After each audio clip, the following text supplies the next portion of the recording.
Shalom. Selamat Paskah. Kristus telah bangkit. Amin. Kita semua yang hari ini memberi diri untuk ada dalam sebuah persekutuan orang percaya, kita ada dalam satu pengakuan yang sama, yaitu Tuhan kita telah bangkit. Kristus telah bangkit. Saudara-saudaraku yang kekasih, ketika dalam diri kita ada pengakuan ini, maka kita akan dihidupi oleh pengakuan ini. Kita akan menjalani hari-hari kita berdasarkan pengakuan ini. Bacaan kita diarahkan pada satu tema, yaitu Kristus bangkit membaharui kemanusiaan kita. Ada apa dengan kemanusiaan kita sehingga perlu dibaharui melalui peristiwa Paskah? Bacaan kita adalah bagian dari tulisan Rasul Paulus. Rasul Paulus bertindak sebagai seorang yang menjadi utusan Kristus. Ia mengatakan bahwa ia akan memberitakan tentang pendamaian yang telah dikerjakan oleh Kristus agar manusia didamaikan dengan Allah.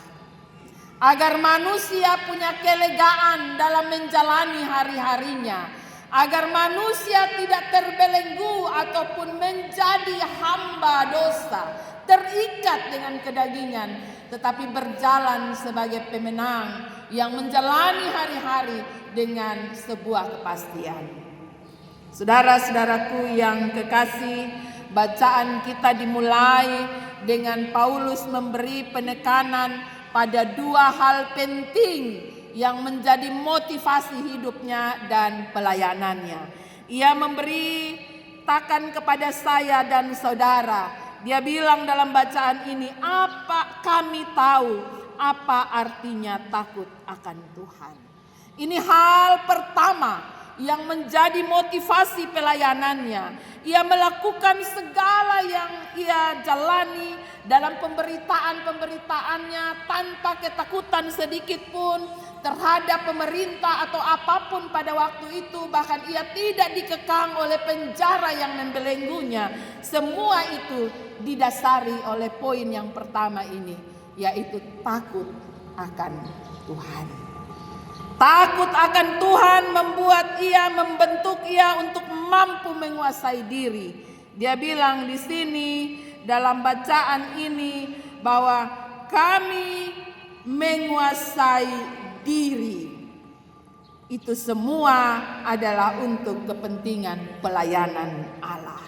Takut akan Tuhan memampukan dia untuk menghadapi tantangan saat ia berhadapan dengan orang-orang yang suka memegahkan diri dan yang disebut sebagai orang-orang yang angkuh, bermegah karena hal-hal lahiriah. Kita dapat membaca itu pada ayat yang ke-12. Saudara-saudaraku yang kekasih, hal takut akan Tuhan akan menolong saya dan saudara sama seperti Paulus untuk mampu berhadapan dengan tantangan apapun, karena pada kita ada Roh Tuhan. Hal yang kedua yang juga dimiliki oleh Paulus di dalam setiap pelayanannya terbaca pada ayat yang ke-14. Kasih Kristus menguasai kami. Saudara-saudaraku yang kekasih, dua poin ini sungguh-sungguh memberikan spirit, memberikan semangat kepada Paulus untuk terus menjalani tanggung jawab pelayanannya sebagai seorang saksi Kristus. Dia bilang hal mengasihi Kristus menguasai dirinya sehingga ia mampu untuk mengerti dan memahami tentang karya keselamatan yang dilakukan oleh Yesus melalui kematian. Dia katakan di sini, karena kami telah mengerti bahwa jika satu orang sudah mati untuk semua orang, maka mereka semua sudah mati.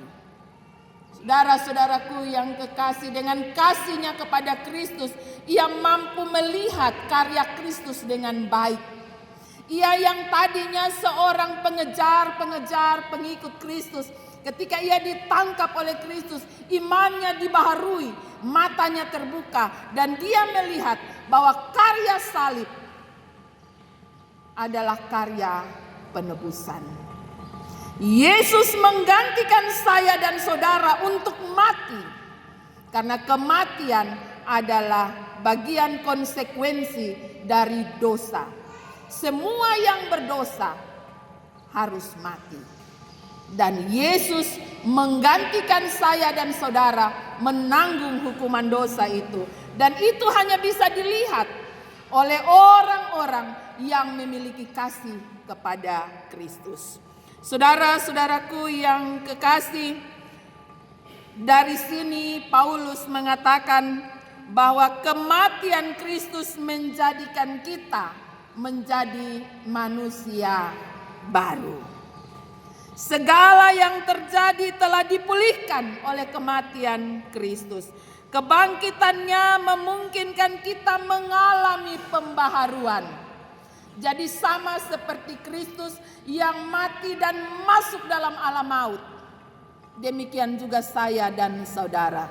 Dalam kematian Kristus, ia membawa semua dosa-dosa kita masuk dalam alam maut, bergumul di dalam alam maut, dan ia keluar sebagai pemenang di hari Paskah yang kita rayakan, yang umat Kristen, umat percaya rayakan setiap hari Minggu.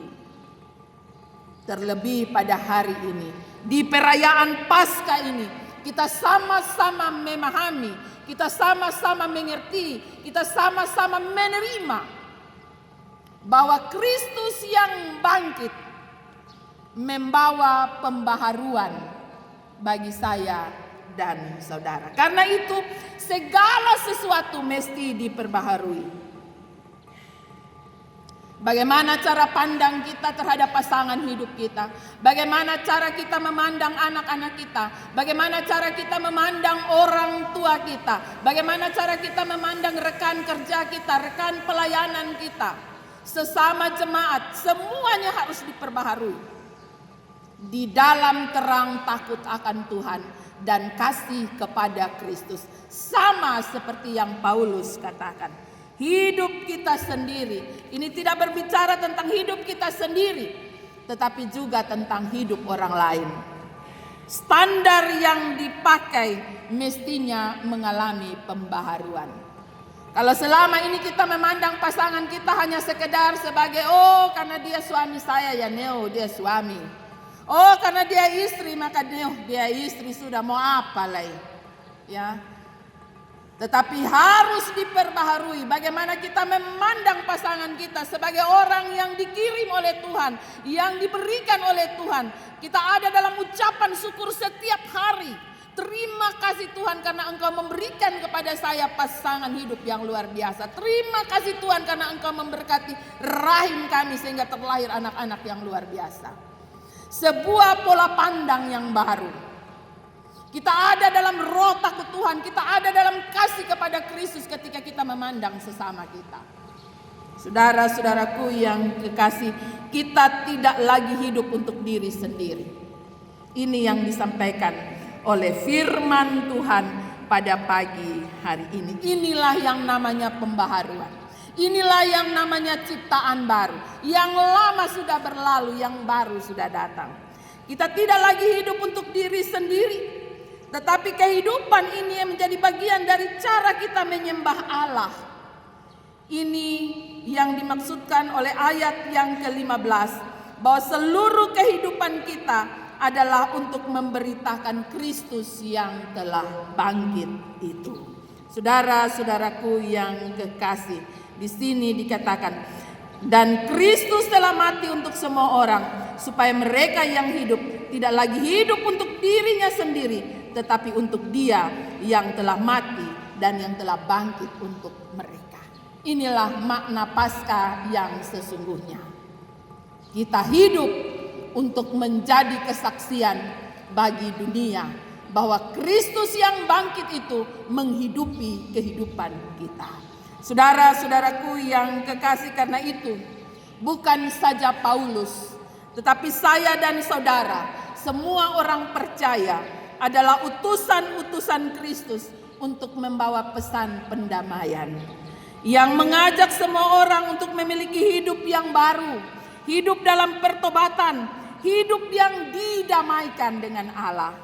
Ayat 18 mengatakan kepada kita bahwa kepada kita dipercayakan pelayanan pendamaian. Karena semua ini dari Allah dengan perantaraan Kristus telah mendamaikan kita dengan dirinya. Ya. Saya dan saudara menjadi duta-duta perdamaian bagi dunia. Artinya dimanapun kita ada, ketika kita hadir, ada suasana sorga di sana. Ada damai yang dirasakan. Ya. Sebagai orang-orang percaya, kita punya tanggung jawab yang sama. Bukan hanya para pelayan, para presbiter, mempendeta dan teman-teman pelayan, penatua, diaken, pengajar. Tapi semua umat Tuhan diajak oleh Paulus untuk dimanapun kita berada. Ya. Jadi kalau potong jalan dari sana datang orang su bilang awi, mam tua kalau datang nasu aman, su bae su. Ya.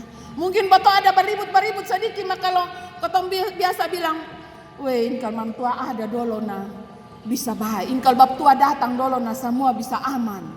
Saudara-saudaraku yang kekasih, kenapa harus ada pada satu figur-figur tertentu, di mana orang itu bisa menciptakan kedamaian di tengah-tengah komunitas-komunitas kita? Kita semua, saya dan saudara, terpanggil melalui kebangkitan Kristus. Saya dan saudara terpanggil untuk menjadi duta-duta pendamaian. Itulah pembaharuan hidup. Ya. Jangan sampai boton dari jauh te baru jalan dari sana nere-nere dari sana te orang su bilang, awi kotong bubar su te kalau dia sudah datang kotong su kacau ini. Ini parah. Ya. Kita orang-orang percaya, kita anak-anak Tuhan. Ketika kita merayakan kebangkitan Kristus, firman Tuhan menyapa saya dan saudara dengan penuh lembut. Allah mempercayakan pelayanan pendamaian itu kepada kita. Karena pendamaian itu telah terjadi melalui kematian dan kuasa kebangkitan. Saudara-saudaraku yang kekasih, saya dan saudara mendapatkan kesempatan yang sama untuk ada dalam kehidupan yang baru, kehidupan yang berkenan kepada Allah. Ayat 20 di hari Paskah ini, kita semua dipanggil menjadi utusan-utusan Kristus untuk pertama-tama memberi diri, menerima pendamaian dengan Allah. Jadi yang mesti kita buat di hari raya Paskah ini ialah memberi diri untuk menerima pendamaian dari Allah. Kita didamaikan dengan diri kita sendiri. Kita didamaikan dengan Allah. Dan kalau sudah beres dengan diri sendiri, maka kita bisa beres dengan orang lain. Saudara-saudaraku yang kekasih, kenapa ini harus terjadi? Kenapa kita harus didamaikan dengan Allah dulu? Kita mulai dari diri kita sendiri, agar kita diutus menjadi pendamai di tengah-tengah dunia. Sehingga karya salib, karya Kristus tidak sia-sia. Pengorbanan Kristus di salib menjadi nyata dalam panggilan saya dan saudara.